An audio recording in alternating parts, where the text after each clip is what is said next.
اعوذ باللہ من الشیطان الرجیم، بسم اللہ الرحمن الرحیم۔ حقوق نسواں، حصہ چہارم آخری، تحریر کردہ لئیقا احمد، جرمنی۔ تعلیم حاصل کرنے کا حق۔ حضور صلی اللہ علیہ وسلم نے ایک جگہ فرمایا، علم حاصل کرنا ہر مسلمان مرد اور عورت پر فرض ہے، بحوالہ سنن ابن ماجہ۔ یہ بھی عورت کا مقام ہے جو حضور صلی اللہ علیہ وسلم کے زمانے سے عورت کو ملا، اور عورت ایک معلمہ کے طور پر سامنے آئی۔ حضرت خلیفۃ المسیح الرابع رحمہ اللہ نے 26 جولائی سن 1986 کو جلسہ سالانہ یوکی کے موقع پر مستورات سے خطاب کرتے ہوئے فرمایا، اسلام نے عورت کو عظیم معلمہ کے طور پر پیش کیا ہے، صرف گھر کی معلمہ کے طور پر نہیں بلکہ باہر کی معلمہ کے طور پر بھی۔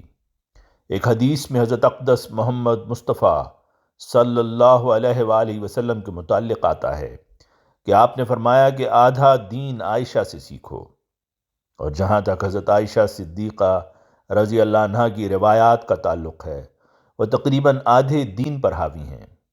بعض اوقات آپ نے علوم دین کے تعلق میں اجتماعات کو خطاب فرمایا، اور صحابہ بکثرت آپ کے پاس دین سیکھنے کے لیے آپ کے دروازے پر حاضری دیا کرتے تھے۔ پردہ کی پابندی کے ساتھ آپ تمام سائلین کے تسلی بخش جواب دیا کرتی تھیں، بحوالہ ماخوذ اوڑھنی والیوں کے لیے پھول۔ ایک اور ایسا مقام جو آج تک دنیا کے کسی بھی آزاد سے آزاد معاشرے نے عورتوں کو نہیں دیا، وہ یہ ہے کہ حضور صلی اللہ علیہ وسلم نے فرمایا، جنت ماں کے قدموں کے تلے ہے، حوالہ سنن النسائی۔ یہ جنت ماں کو تبھی مل سکتی ہے جب وہ دینی اور دنیاوی تعلیم سے آشنا ہوگی، اور تعلیم حاصل کرنے کا حق بھی اسلام نے ہی دیا ہے۔ تعلیم کی وجہ سے ہی وہ اپنی آئندہ نسلوں کی اچھی تربیت کر سکتی ہے۔ جماعت احمدیہ میں بھی تمام خلفاء نے عورتوں کی تعلیم و تربیت پر ہمیشہ حوصلہ افزائی کی اور زور دیا ہے۔ حضرت خلیفۃ المسیح الثانی رضی اللہ عنہ کی رائے تھی کہ عورتوں کی تعلیم کے بغیر کوئی قوم ترقی نہیں کر سکتی۔ 13 ستمبر 1931 کو سیالکوٹ کی لجنہ مالہ نے حضرت خلیفۃ المسیح الثانی رضی اللہ عنہ کے اعزاز میں ایک دعوت دی۔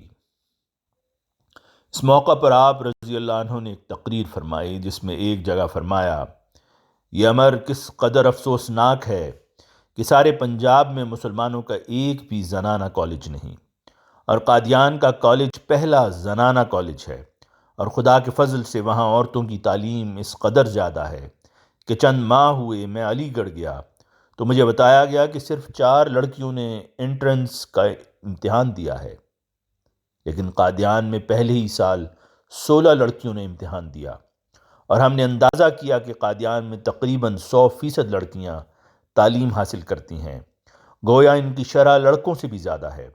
اور یہ خوشی کی بات ہے کہ ہماری جماعت میں عورتوں کی تعلیم اس سرعت سے پھیل رہی ہے، خصوصاً قادیان میں۔ انشاءاللہ بہت جلد عورتوں کی جہالت سے ہم بچ جائیں گے، بحوالہ اوڑھنی والیوں کے لیے پھول۔ عورت پر ناجائز الزامات کی ممانعت۔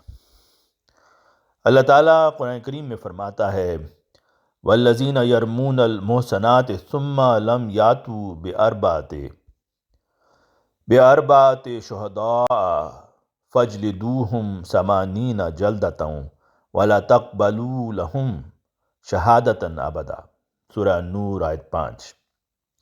یعنی وہ لوگ جو پاک دامن عورتوں پر تہمت لگاتے ہیں، پھر 4 گواہ پیش نہیں کرتے تو انہیں 80 کوڑے لگاؤ، اور آئندہ کبھی ان کی گواہی قبول نہ کرو۔ عورت کی عزت اور آبرو کی حفاظت صرف اور صرف اسلام نے ہی کی ہے۔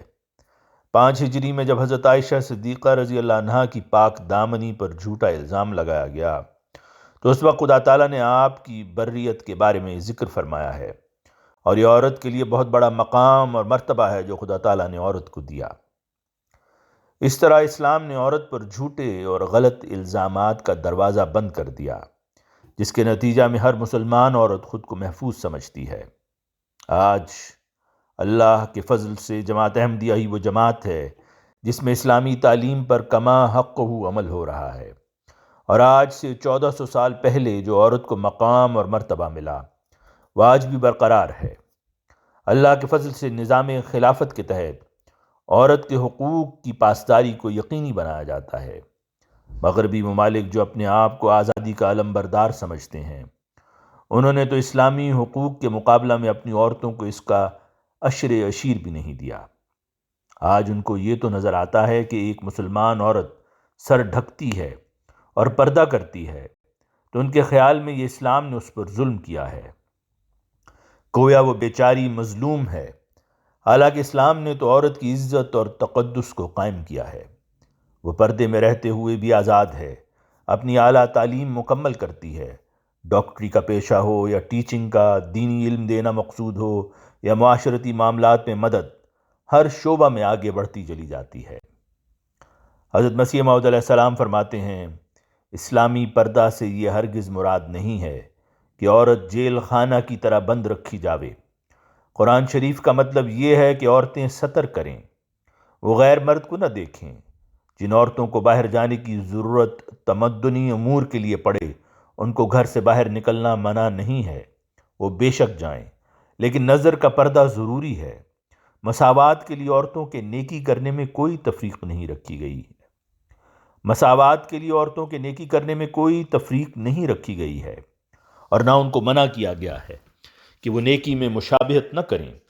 اسلام نے یہ کب بتایا ہے کہ زنجیر ڈال کر رکھو؟ اسلام شہوات کی بنا کو کاٹتا ہے۔ یورپ کو دیکھو کیا ہو رہا ہے۔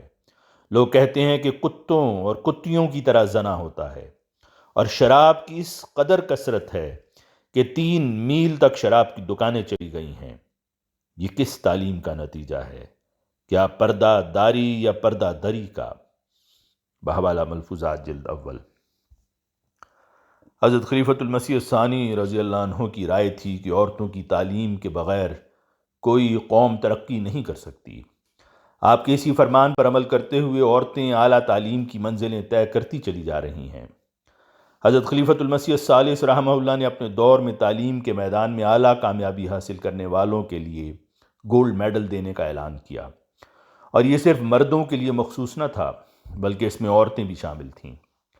آج بھی ہم اس کے نظارے دیکھتے ہیں کہ ہر سال جلسہ سالانہ پر خواتین کو بھی تعلیمی میدان میں اعلیٰ کامیابی پر میڈل دیے جاتے ہیں۔ غیرت جماعت احباب میں بھی خواتین علمی، سیاسی، دینی اور تعلیمی کاموں میں آگے نکلتی ہیں، یہاں تک کہ ملکوں کی وزیر اعظم بھی بن جاتی ہیں۔ یہ سب کچھ ہمارے آقا حضرت محمد مصطفیٰ صلی اللہ علیہ وسلم کی بدولت ہے، جنہوں نے عورت کو اس کا مقام دیا اور اس کو اپنے وجود کا احساس دلایا۔ حضرت خلیفۃ المسیح الثانی رضی اللہ عنہ نے عورت کو اس کی اہمیت کا احساس دلاتے ہوئے عورتوں کے لیے ایک الگ تنظیم 1922 میں بنائی جس کا نام لجنہ امالہ رکھا۔ آج لجنہ امالہ دین کے کاموں میں پیش ہے۔ ہر خلیفہ وقت نے عورتوں سے توقع رکھی ہے کہ ہر عورت اپنے مقام اور مرتبہ کا خیال رکھے اور اپنی ذمہ داریوں کو بھی سمجھتے ہوئے اپنے گھریلو ذمہ داریوں کو ادا کرے، اپنے خاوند کے حقوق ادا کرے اور اپنی نسلوں کی تربیت ایسی کرے کہ وہ احمدیت کے آسمان پر چمکتے ہوئے ستارے بن جائیں اور مستقبل کی باغ ڈور سنبھالنے والے ہوں۔ آمین۔ حضرت مسیح موعود علیہ السلام فرماتے ہیں، اے لوگو، اس محسن نبی پر درود بھیجو جو خدا بند رحمان و منان کی صفات کا مظہر ہے، کیونکہ احسان کا بدلہ احسان ہی ہے، اور جس دل میں آپ صلی اللہ علیہ وسلم کے احسانات کا احساس نہیں، اس میں یا تو ایمان ہی نہیں ہے اور یا پھر وہ ایمان کو تباہ کرنے کے درپے ہے۔ یہ ترجمہ ضربی بحوالہ اعجاز المسیح ہے۔ اللہ تعالی ہم عورتوں کو، تحریر کرنے والی لیک احمد لکھتی ہیں کہ اللہ تعالی ہم عورتوں کو اپنے مقام و مرتبہ کو سمجھتے ہوئے تمام فرائض و ذمہ داریاں احسن طریق پر نبھانے کی توفیق بخشے۔ آمین۔ آواز مرزا عمران احسن۔